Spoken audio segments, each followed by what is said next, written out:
everyone that more and more people will continue to grow in love for their family members, particularly Ano their naman, pagka sa grandparents and pagkarating mo. parents, and grow ever stronger in their faith in God. Let us trust in the Lord who knows the needs of our families and the community of the church. In every petition we pray, Lord, hear our prayer. Lord, hear our prayer.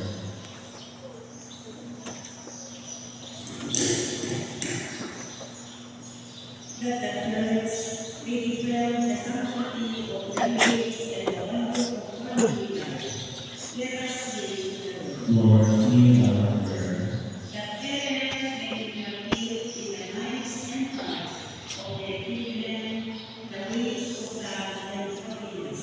Let us pray to the Lord. Lord, hear our prayer.